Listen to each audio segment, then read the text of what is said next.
reset. Is there any way for them just to say, guys, I'm sorry, we just can't honor these pensions, we can't do these things anymore, we were on the wrong path, we got to reset? Is there any way to do that?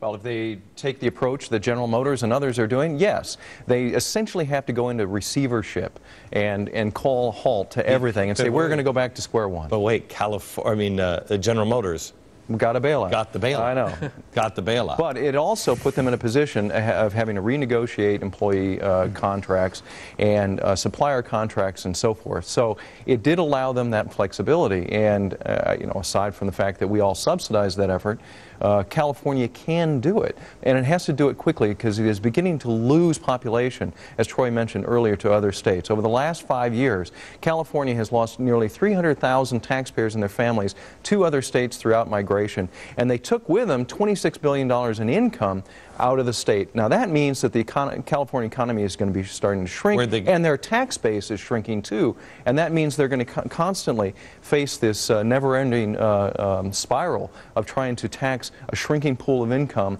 with higher and higher taxes. Where'd they go? Where'd the people go when they left?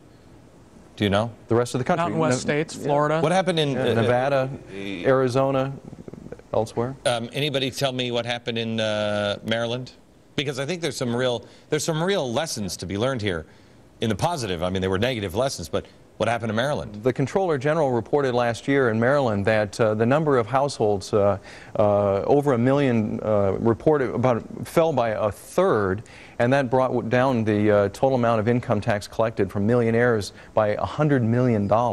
So when they passed a millionaires tax, they saw the number of millionaires decline by a third and the amount of revenue collected from them by $100 million. That's pretty severe. If I'm a progressive, I just say we need a millionaires tax nationwide, because that way nobody could move anywhere.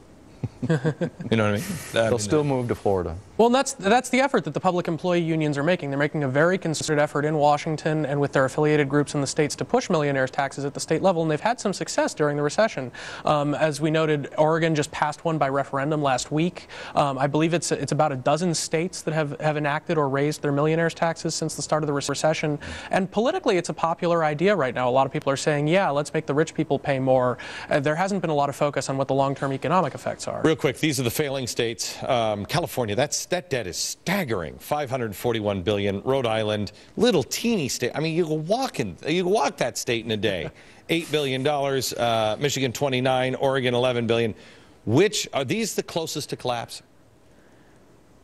Which are the closest to collapse? I don't think any of these states need to collapse. Ultimately, what you need to do to fix these problems is simple. You need to spend less money. California needs to figure out why it costs them twice the national average to imprison a prisoner. I mean, you're laughing, but... Guys, I'm laughing because what planet are you living on? All they have to do is just decide to spend less money. Any of these states look like the kind of states that are going to spend less money? That's what they have a different philosophy. But they laugh at me they laugh at you when you say, spend less. But sometimes your philosophy runs into reality. I mean, if California is really faced with the prospect of bankruptcy, which is a huge problem for the state. I mean, New York City almost went there in the 1970s and went under federal financial receivership. It's not something the state wants to do. They basically have to give up control over running the state to the federal government. And so, do you really think that federal? Yeah, it's not an appealing option. So I think that when states really realize that you can't keep spending more and more and more when you don't have the money to spend it, they'll have to get spending under control. Okay. I want you guys, and Troy, help us out on this. When we come back, I want to ask each of you guys for a state or a policy that you say the federal government should be looking at this right now. We should do this on the federal side, and also all states should look at this, either policy or state, and say, do this. Mm-hmm. We'll come back in just a second.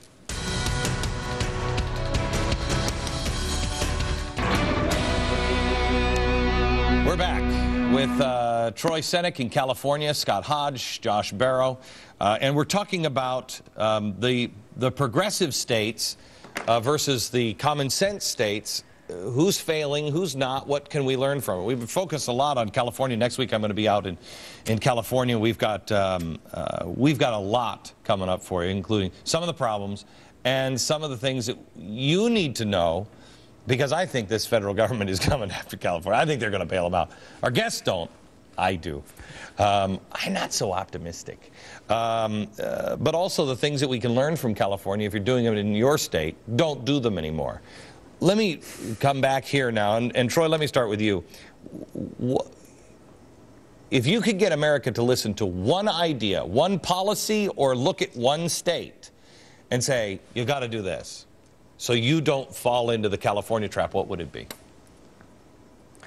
I think Texas is the model. I think the nation, especially state governments around the nation, should be looking at Texas. I mean, when you look at how their government is composed and how fundamentally different it is from a state like California. I mean, they have a part-time legislature that meets once every 2 years because it's in their constitution that otherwise it's a threat to the liberties of the citizens of Texas. Which is what our founders wanted. Our founders wanted that in the federal government. They have a Sunset Commission that's dedicated to terminating wasteful and duplicative government agencies. Texas should be the model if you want to build a state to succeed in the long term. California is the model for failure. Okay, Scott. I would enact a taxpayer bill of rights, which Colorado has used for over 20 years to control the growth of government and spending and taxes. And I think that Washington needs a spending control mechanism. Obviously, spending is out of control, and tax revenues are not really the problem. It's really spending. Until we get spending under control, all the tax increases in the world will not solve the problem. Yeah, but they froze our spending. You have to free all spending, not just a small. Really? Not 17%? Not 17%? All of it? No, it has to be all of it. That's quite a concept. Josh. I would get public sector employee pay under control. Payroll is a huge part of government costs, especially at the local government level. And during the recession, public employee wages and benefits have kept rising as though there weren't a recession at all. Since 2007, public employee pay is up 3% more than private sector pay. But that's got to be, I mean, let's look at this. Yeah. I'm trying to remember these numbers off the top of my head, but it's about 40-some thousand is the average pay for the average American. But if you work for the government, the average pay is $70,000. Right. I mean, and you're saying their increases, even that big spread, their increases are still 3% more. They are, and also that's just looking at wages, but government employees do even better on a relative basis on non-wage benefits. They have much more generous health care plans, and that's all very expensive for taxpayers.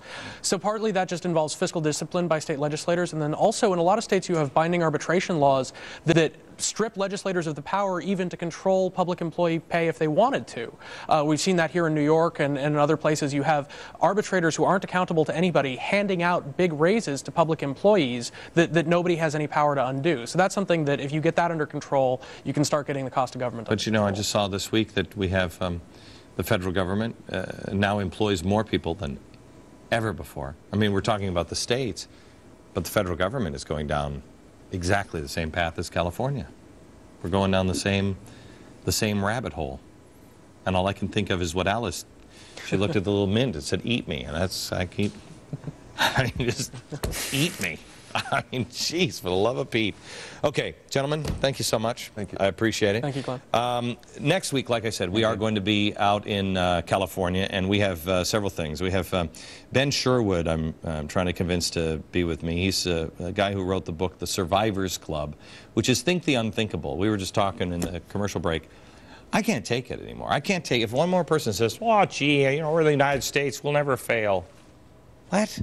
What do we have, some magic pixie dust that shoots out of our butt from time to time? We don't bend the laws of economics or physics. We're Americans. We can fix things, but we have to be honest about it. So we're going to talk about the Survivors Club, and also we may talk to some of the radicals out in California. Oh, yeah. Some of the progressive radicals and some of the Tea Party radicals. Hear from both sides. See if you can figure out which is the right direction to go for California. That's all next week, live from California, and then in Pasadena on the 13th with Bill O'Reilly. That's next Saturday. Look for tickets at glennbeck.com. Back in just a second. Glenn Beck Goes Hollywood. His mission, get tan. Wait, actually just get less pale. Will the land of the uber liberals be ready for Beck? Unsustainable debt, unbelievable taxes, unacceptable lawmakers. California, you're surrounded by crazy people. What I'd like to know is if the union has the right to kick out states. Because if so, I'd like to take a star right out of our flag, and California is the first to go on my list. Tune in next week when the Glenn Beck program switches coasts, and Glenn will try and find a few friendly faces in Hollywood. Penn Jillette, Craig T. Nelson, John Voight, and more. It all starts Monday, February 8th. I will see you there.